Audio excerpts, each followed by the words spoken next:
Welcome to the network show. I'm your host, Lawrence Wingate, and today I have an awesome woman by the name of Sandra Thomas. She is the owner of the Soul Network that does a lot of great things in the Charlotte and surrounding areas dealing with senior living. Let's bring Sonya in. Let's bring Sandra in and let her tell you what she does. Hey, Sandra, how are you? Hi, Lawrence. How are you today? I I am blessed. I am fantastic. I want to thank you for coming on the show today so people can learn the amazing things that you do. So, Sandra, tell people what is the Soul Network? Well, first, Lawrence, I want to say thank you so much for having me here on today. Soul Network. Soul stands is the acronym for Seniors of Urban Living.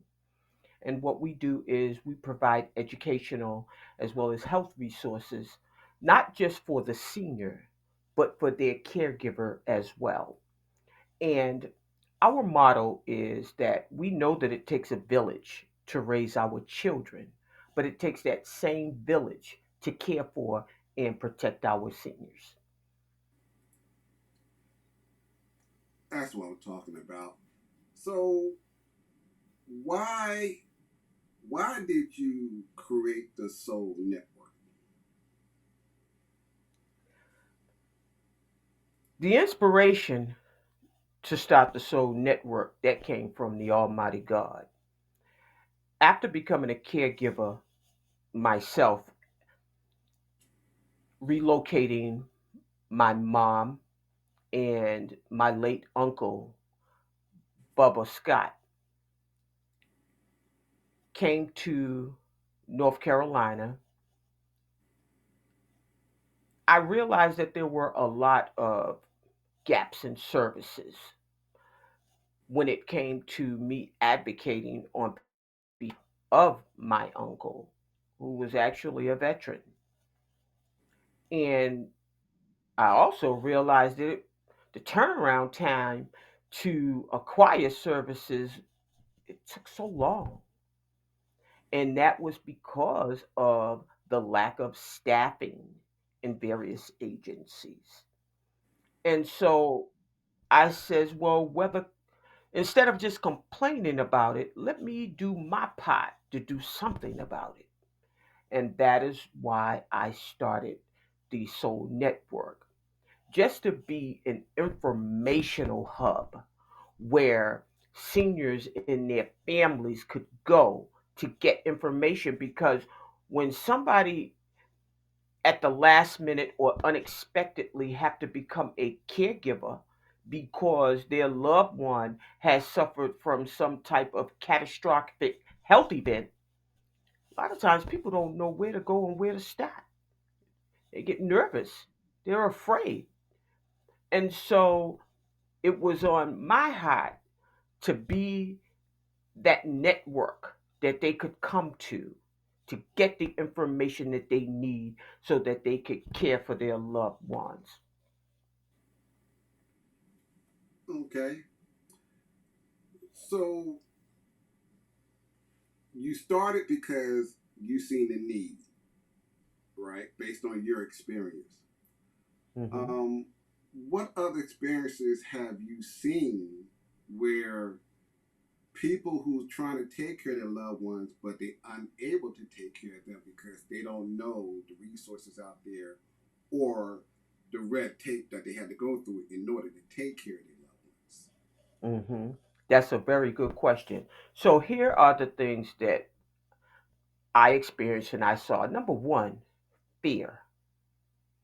Fear is one of the number one reasons that many don't become caregivers. They fear so many things. So the number one thing they fear is, am I going to have the finances to do it? How can I take care of them? I don't have the money. Second, am I going to have the time? I work 40 plus hours a week. I have children of my own. And depending on the level of care that their loved ones require, Am I going to have the time? Many, as a result of these catastrophic health events that happen, it can be very debilitating. And so that means the senior can't, they can't wash themselves, they can't bathe themselves, they can't go to the pharmacy to get their prescription drugs, they can't do their laundry, they can't do anything that aid to their quality of life. So that family member, that adult child, they're like, how am I going to do this? And then also, where do I go? Even if I have it in my heart and it is my desire to help, where do I start? How do I get home health care? I need somebody to come out to the house and make sure that every day mom or dad is getting a good shower. They're getting dressed and they're feeling good, because we know that when you look good, you feel good. So, who's going to come out and prepare their breakfast while I'm at work every day? Who's going to do the laundry? I don't know where to go. People that are not used to having to take on such a responsibility, they don't know where to go. And so, with the fear, finances, not knowing where to go, that equals either assisted living or long term care, which is something that many family members are fearful of. Okay. Yeah, I've seen it in my own family where other relatives are being taken care of by their children or their grandchildren, and to see the fear that they have of for their loved one, that this person has taken care of me my whole entire life, but now I have my life, but I want to be able to take care of this loved one, but don't want to sacrifice the things that I do in order for me to live. You know what I mean? That's what I've Yes, seen so far. Um, and it's to the point where you have to make a split decision, a hard decision. Is it going to be your life or their life that needs to be taken care absolutely.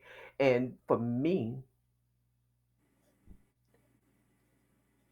it wasn't something that I thought twice about, because for many years, my mother, my mother was a caregiver to her siblings. And it got to a place where my mother, she went as far as she could go, and she just couldn't do it anymore. And for many years, I would say to my mommy, Mommy, come on to North Carolina so that I can take care of you and Uncle Bubba. Because I had other siblings, but the responsibility was left up to me, because the Lord put it on my heart to know that it was something that I had to do. There are many families out there that have siblings in the family dynamic, but it's always that one of. that will take the responsibility. And so I knew that with the help of the Lord, that everything was going to be all right. And so with that, there comes a challenge. There comes a challenge, because even though you have it in your heart that you want to take care of your family, is this one valuable piece that I'm going to give to every family member out there, that it comes with a price. Right. And that price is this one word, and that is autonomy. Many seniors that have been independent all their lives, worked hard, raised their families, have been very good, upstanding citizens in this country. They don't want to give up their independence, rightfully so. So, you, as the family member, the adult child or niece or nephew coming in, you see the physical and the cognitive challenges that they face. You feel responsible to step in where needed. But that loved one who has been independent all their lives, they don't want that kind of help. They feel like you're taking over their lives. And so that piece right there, that can make or break that dynamic. And it happens in many families across the country. What we're going to do, we're going to go to a commercial break. But when we come back, I want to dig deeper into that family dynamic as to Hmm. where is it one sibling, one child compared to many different siblings who decide what when it comes to that elder elder person in the family. So we'll be Hmm. right back, okay? Yes. Hi and greetings, everyone. My name is Sandra Thomas. I am the founder and executive director of the Soul Network, Seniors of Urban Living. We are a 501c3 nonprofit organization in the state of North Carolina, and we provide educational and health resources that benefit not only the senior, but for their loved ones that care for them as well. As you know, there are many seniors that need assistance, sometimes on a daily basis. And so it's always refreshing to know that they have an adult son or daughter, grandchild, niece, or nephew that is going to be there to care for them. But there are many family members that don't know where to go to get assistance with caring for their loved ones. And that assistance can look many different ways. And the reason that I established the Soul Network back in 2021 is because I myself became a caregiver for my loved ones. And there were many things that I needed help with and just didn't know where to go. And so that is how and why the Soul Network was birthed.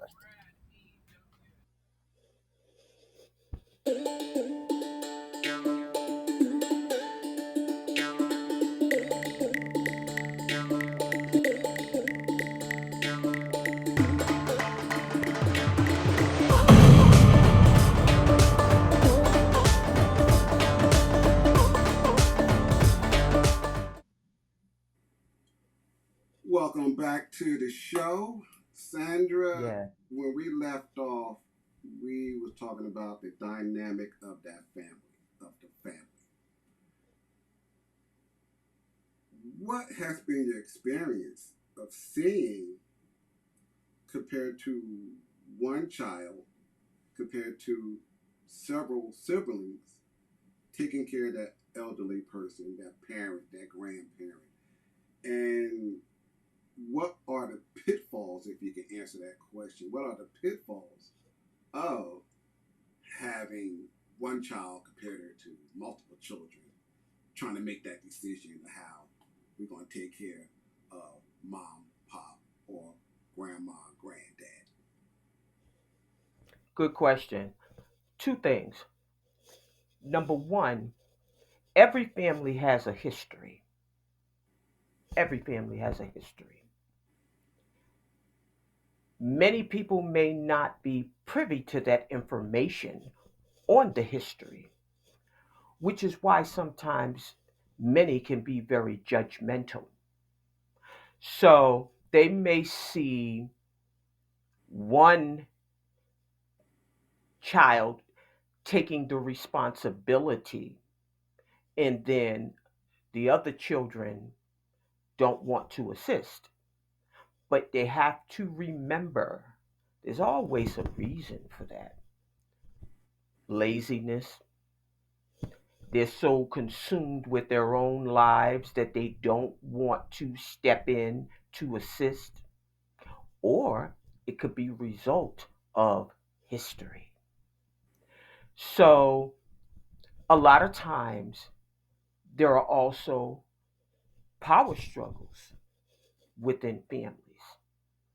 And so, because you may have the oldest, the middle child, and the younger child, sometimes the older child may feel, because they're older, that they reign over all decisions that are made.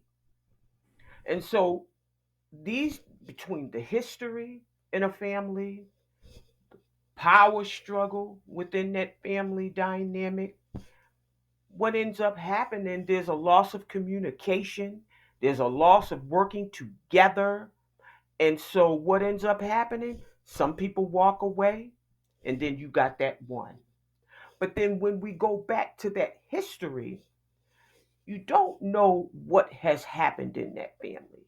You got many families, black families in this country today, where there has been abuse, whether it be physical, sexual, or emotional abuse that many children succumb to.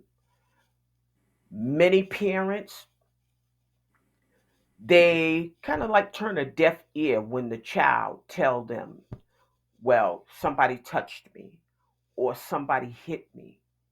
And as a result of that, it causes a resentment in that child. Or if you have a child that was never supported as they were growing up, there comes a resentment with that. And so, as the parents begin to age, that resentment's still there in that adult child. And when that adult now needs assistance, none of the children want to help. But there's always that one that is able to forgive and step in to help.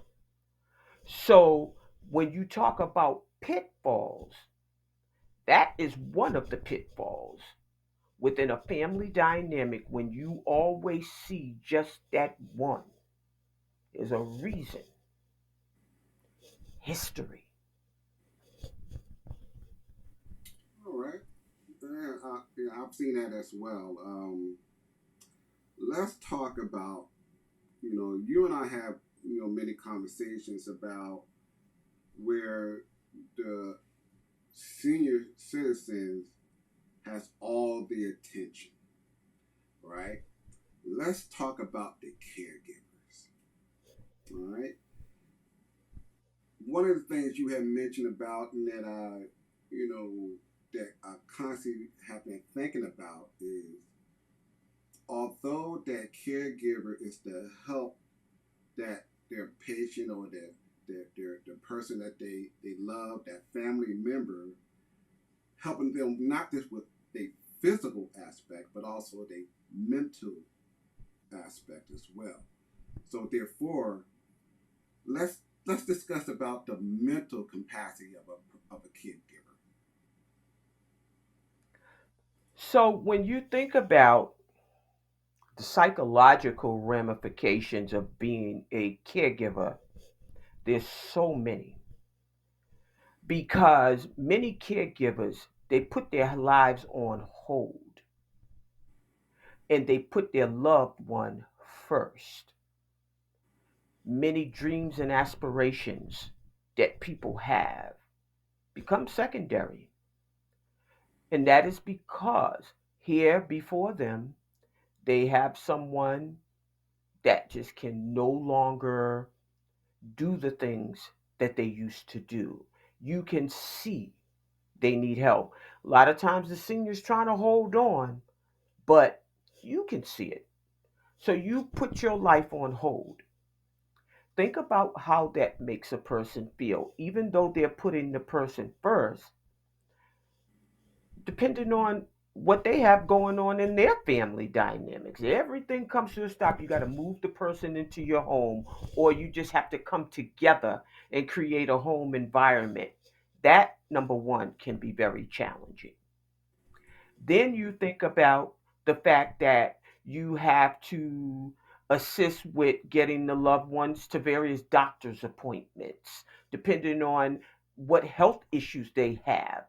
That can be emotionally taxing. You know, corresponding back and forth with doctors, making sure that you're there to assist. But also remember this, don't forget that power struggle. That senior is still trying to hold on to their independence. So if they're used to, scheduling their own doctor's appointments, and they're used to going to the appointments themselves, but you're now there to accompany them and you're trying to speak on their behalf, some seniors will resent that. They don't want you to do that. They want to continue doing what they've been doing. But remember, you are becoming a caregiver for the first time. So you don't realize that you need to fall back a little bit. You're just doing what you need to do to try to help, to be there, to be supportive, not realizing that it's causing some resentment, it's causing a power struggle. That in itself can be psychologically taxing on you. Not to mention if the person is suffering from some form of dementia, they're becoming aggressive and combative. And you imagine you wake your loved one up in the morning and it's time to give them a bath or a shower, but because they have dementia, they're combative. They don't want to be bothered. And not to mention if they came from a situation where there was a history of abuse and neglect, they don't trust you. Even if you are the family member, they don't trust you. You got to prove yourself. And with time, you're able to do that. But that can be emotionally taxing. So, and then lastly, finances. Finances is the number one. Imagine you being self employed and now you can't get out there and work the way that you once did because you got a loved one at home that requires round the clock care. You know what I mean? Just imagine that.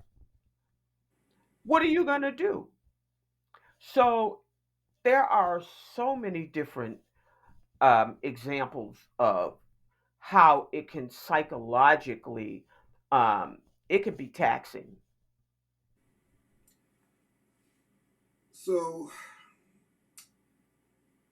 is there anything that a caregiver can do to be able to help them with their own mental health? You know, Absolutely. can you elaborate on that? Yes. Just know, every caregiver out there, I want you to know you're not alone. Whatever you're facing, just know that there's somebody out there that is dealing with the same thing that you are. Many caregivers succumb to what is called codependency. And codependency is when you allow yourself to be subjected to behaviors that make you uncomfortable for the sake of your loved one. I want you to know you're not by yourself. Know that there's help out there for you. There's respite care. Seek out the various organizations in your community that offer respite care, where you can have someone to come and care for your loved one while you go away and reset. You have to always be able to reset, because if you don't, you're going to burn out, depression is going to set in, anxiety is going to set in, and who knows what else. So know that there is respite care for you. Also, seek out support groups. There are support groups for caregivers where you can sit down and talk with other caregivers that are going through the same psychological challenges that you're going through. People that never become caregivers or people that people a lot of people come from dysfunctional homes. And so when you become a caregiver, sometimes that dysfunction still exists. But I want you to know that there are other people out there that have come from the same world that you have come from some level of dysfunction growing up. And so when you become a caregiver, you see that same dynamic. There are many people that I talk to that go through many different challenges with their loved ones that they're caring for. You got siblings that want to make decisions, but they've never been there, but only you've been there. That can cause a struggle in the dynamic. So just know there's support. Seek out, you can reach out to the Soul Network. We can get you the support, the respite care that you need. And we can get you hooked up with a support group to talk to other families that are dealing with some of the challenges. And then they can share some of the strategies that they use to get the support that they need. And then not only that, you think about yourself in terms of your psychological well-being. That comes first because codependency can really cause some serious damage to your self-esteem. It can cause some damage to you as an individual because you begin to lose yourself because you're pouring so much in to your loved one. So you have to take care of your mental health. You need to seek out a therapist and sit down and talk about some of the things that are causing you harm and put some strategies in place. And then when you do that, boundaries. You have to be able to set boundaries, not only with the loved one that you're caring for, but anybody that's on the outside of the equation. But just know this too, that when you decide to set those boundaries, you're not going to be happy. They may not be used to you setting boundaries. They may not be used to you standing your ground, but you have to do it for yourself. How are you going to go on? How are you going to live your life if you don't set boundaries? I know in your heart that you want to care for and love and take care of your loved one, but you can't do it if you're not taking care of yourself. So set those boundaries and keep them no matter what. Many aren't going to be happy, as I said, but you have to do it for yourself.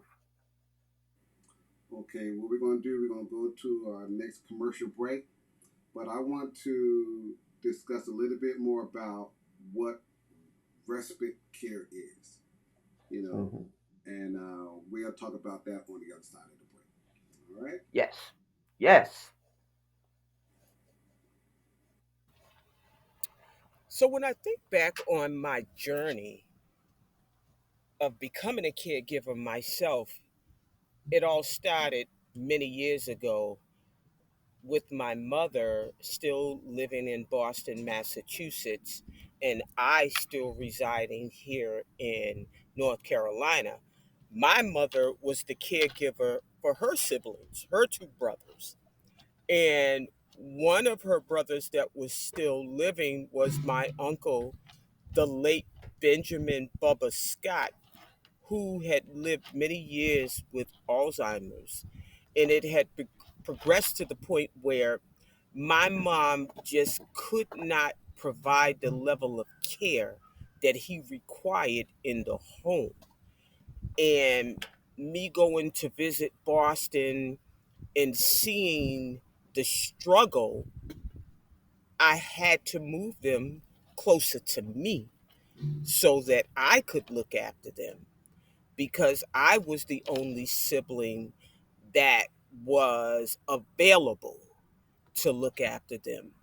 So once I brought them to North Carolina and I realized the level of care that my uncle required and trying to get different services for him just so that he could remain in the home, it was such a challenge. There were benefits that were due to my uncle that he never received. And so I realized even more so after having to place my uncle in a long term care facility. There are many other Americans out there in this country that are struggling the same way I did, feeling a sense of despair, not knowing where to start. Am I going to have the financial resources to do it? It can take an emotional toll on you because your main objective is to do all that you can to care for your loved one. You want your loved one to stay at home. Your loved one wants to stay at home. But sometimes you find yourself in a situation where your hands are tied. And so that's the reason why I said it would be beneficial for me to start my own nonprofit organization and provide families with the information so that they can keep their loved ones in the home, or to just be able to make a profound decision instead of making decisions in haste because you just feel like your back is up against the wall.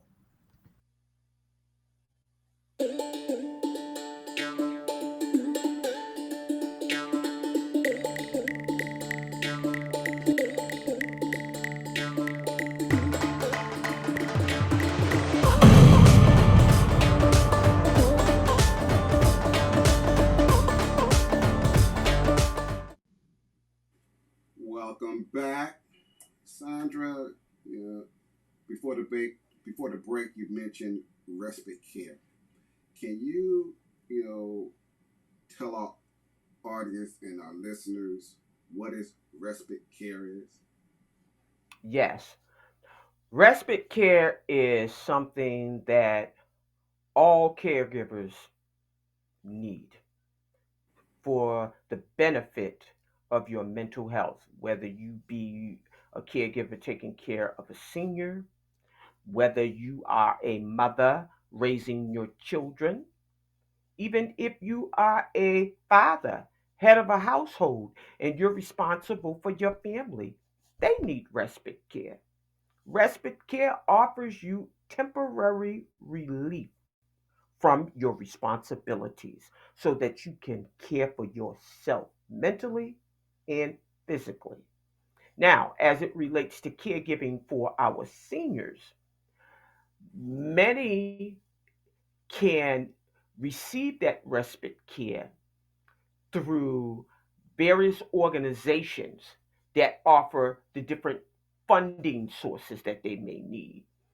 So, even with Medicaid, there are many situations where Medicaid will even pay for respite care, and that would be through various home health care agencies that offer services by the hour. There, and again, there are nonprofit organizations that receive different funding, and it helps families so that you can get away. And as I shared with you a little bit earlier, to reset.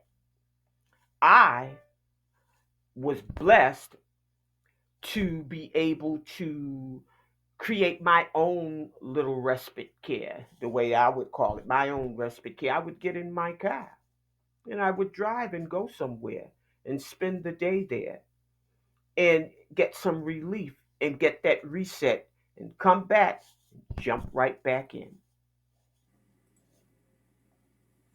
All right.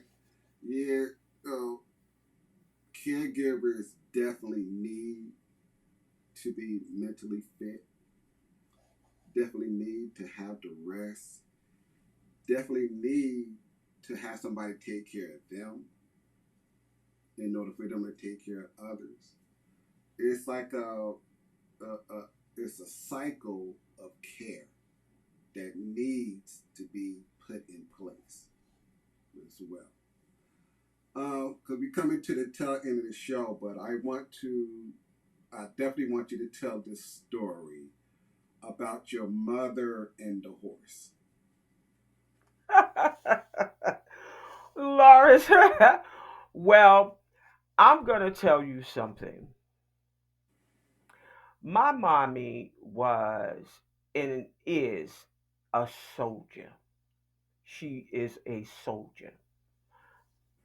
I watched my mommy work hard when I was a child. And I know that's where I get my work ethics from. My mother, great example of that. My mother had many challenges when I was growing up, but she persevered. And she is a perfect example of what resiliency looks like. That's my mother. Well, a good friend of mine reached out to me one day and he said, "Look, Sandra, we're going horseback riding. We're going to take your mother horseback riding." I was like, "Where did this come from?" Out of the blue. I said, "Okay." So I mentioned it to mommy. I said, "Mommy, you want to go horseback riding?" She said, "Yeah." I used to take my mother all kind of places. The one thing that I took pride in is making sure that my mommy had a social life. We would have to get in the car and I would take her places that she never had the opportunity to go because she worked so hard to care for her children. And so I thought it was a great idea. My mom was good. We went to the stable. This young man who is a good friend of mine, and he's amazing. That's Mr. Bingo Baker, 704 Horseman. We got there. He has his sons there. Phenomenal people. Do you know when my mommy saw the horse, she just was smiling. I wasn't sure if she was going to get on the horse. Now, mind you, I had never even been on a horse before. My mommy was 84 years old, okay, at this time. They lifted my mommy up, hoisted her up onto that horse, and she was smiling and giggling the whole time. But you know, the moment when it just like almost brought tears to my eyes is when they finally got her on the horse. She shifted and adjusted her body up on that horse. And when I saw that, I was like, wow. Because my mommy walks with a walker. She can't stand up, straight. But to see her straighten up her body up on that horse like that, I said, "Go, mommy." I was just so excited. And at that moment, I said, "Mommy, you are not going to outdo me." And I, that day, got on that horse for the first time. And that is something that I will never forget because my mother was so happy. Oh, it was so happy. And it also reaffirmed that I knew that what I was introducing my mommy to, it was helping her and she enjoyed So, number one, it's a funny story. it. Two, it seems like you got more out of it watching her get on that horse. So, I al- did. although it was therapeutic for her, Hmm. I'm sure it was therapeutic for you as well. It was. It was. Do you remember a time during that time that you found yourself shifted a little bit because you see your mother in a different light, or you seen your mother happy? That's what it was for me.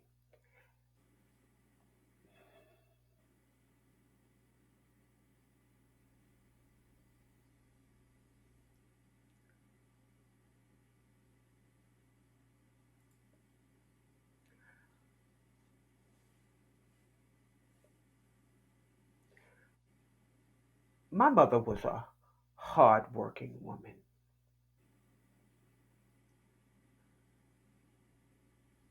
I remember as a child, my mother worked as a school crossing guard early in the morning. My mother suffered from asthma real bad. And when the winter months would come, she would have an asthma attack. And it was hard for her. Not only that, she suffered from back pain a lot. But my mother would get up every morning, early in the morning, and make sure those children were safe getting across the street to get on the bus to go to school. In Boston, it can get rather cold. I'm talking about rain, sleet, or snow. My mother was out there. And then after that, my brother, he would take me to my bus stop so that I could get to school. And so after that, mommy, she would have to get on several buses and a train to go to work the Blue Cross and Blue Shield. And my mother did this for years to care for her children, for years. And then not only that, when my mother would get off of work, she would make sure she got home, that food better been ready, and you better been dressed to get ready for service. And we would go to church service. And this just wasn't just a short period in my life. This is all my childhood life. And so, because she had to do what she had to do to provide for her children, where was the time and the money and the resources for my mother to enjoy life for herself? It didn't exist. But the one thing that my mother did have, that she could seek refuge, and that is when she would go to church. Her spiritual life at church was the only refuge that she had. So to see my mother do something recreational like that to that extent, I never would have thought in a million years that I would ever see my mommy on a horse. And it was just so rewarding. And to this day, it that will always give me a sense of being proud that I had a friend that reached out to me to give that to my mommy. Wow, that's amazing. Also, your support group of friends is what helped you get through what you going through or went through. So, it goes back to that old saying, it takes a village, to raise a child, but it also takes a village to take care of the elderly, take care of the seniors in the family as well. Sandra, do you have any last words for our viewers and listeners, the caregivers out there? I do.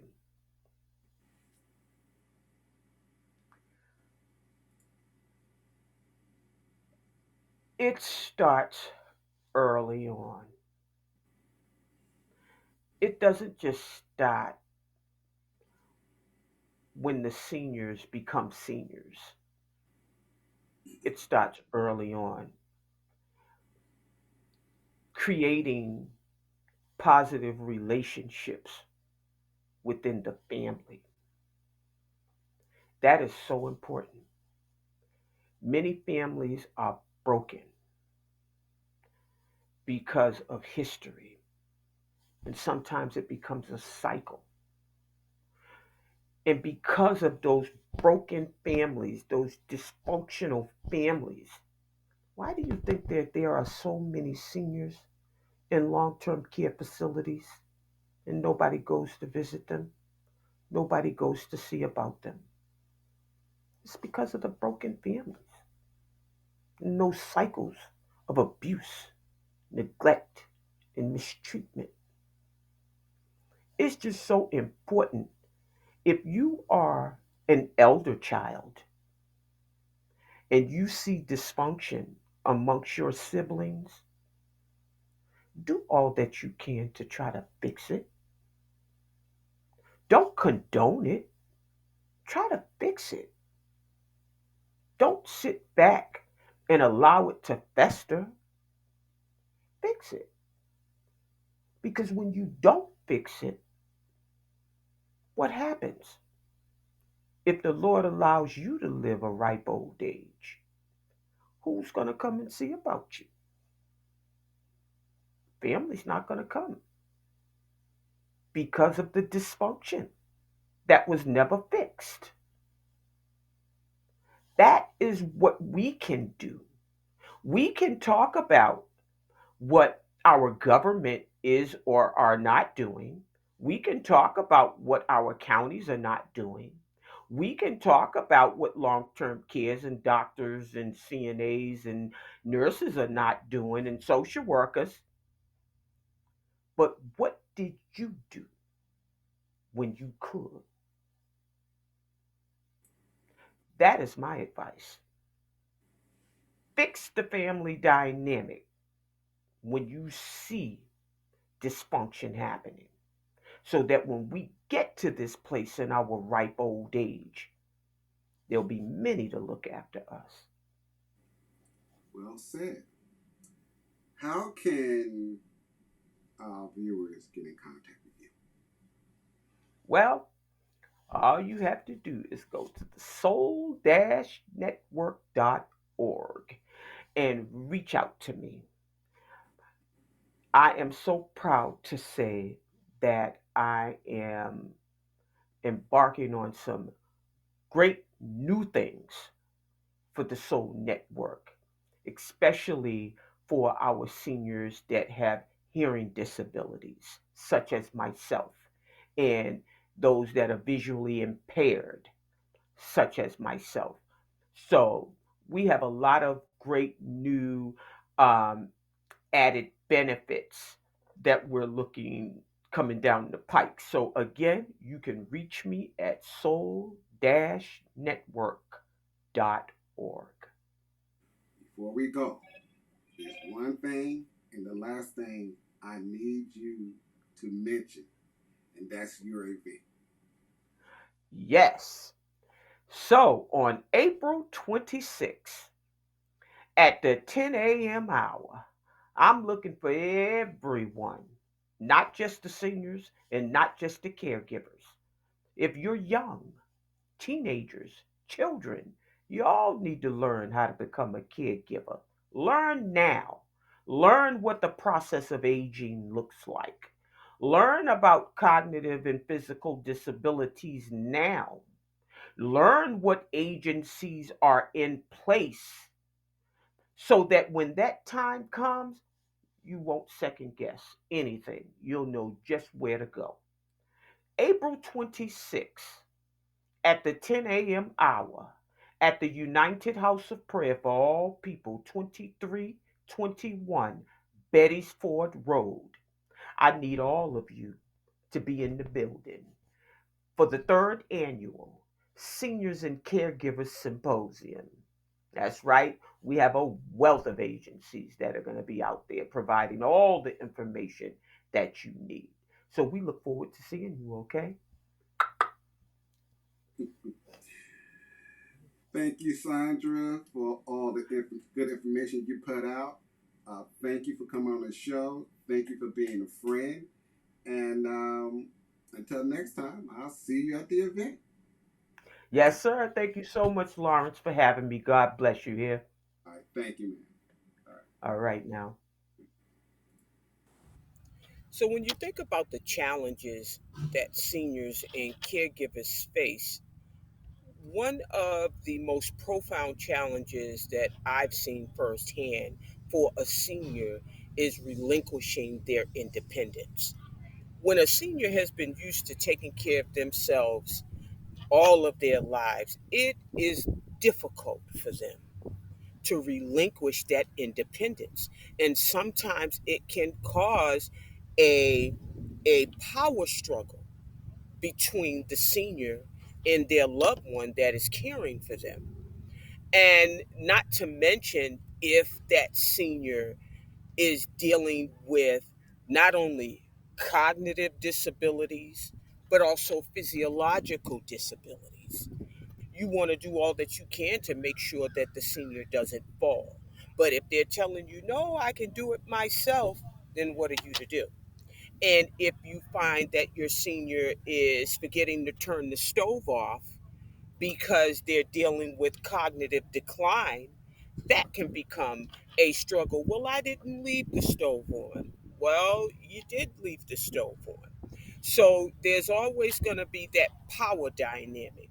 And then, not to mention, sometimes there can be some financial struggles there, which is why a lot of people choose not to even become caregivers because they're afraid, am I going to have the finances to care for my loved ones?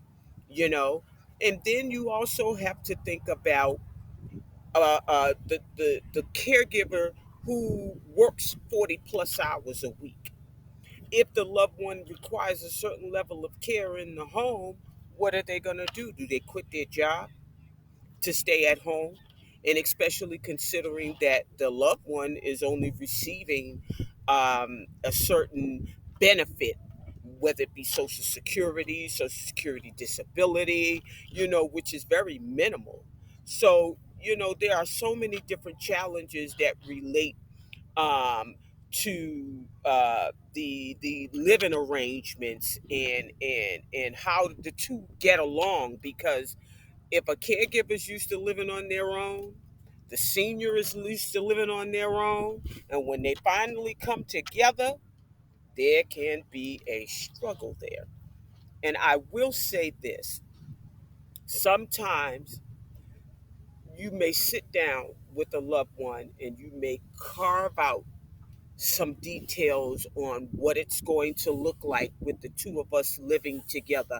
How are we going to handle this? How are we going to handle that? Sometimes families do that, and sometimes families don't. And most of the time, if you don't sit down with the loved one and have these premature conversations, you will run into a power struggle. And just know this, and when you think about the statistics of seniors that are in long term care facilities and assisted living facilities, over 60% or more of them suffer from some form of cognitive decline. So just imagine what that's like if you have that same senior with cognitive decline at home. It's already a struggle for them to be in a long term care facility with trained professionals versus those that are not.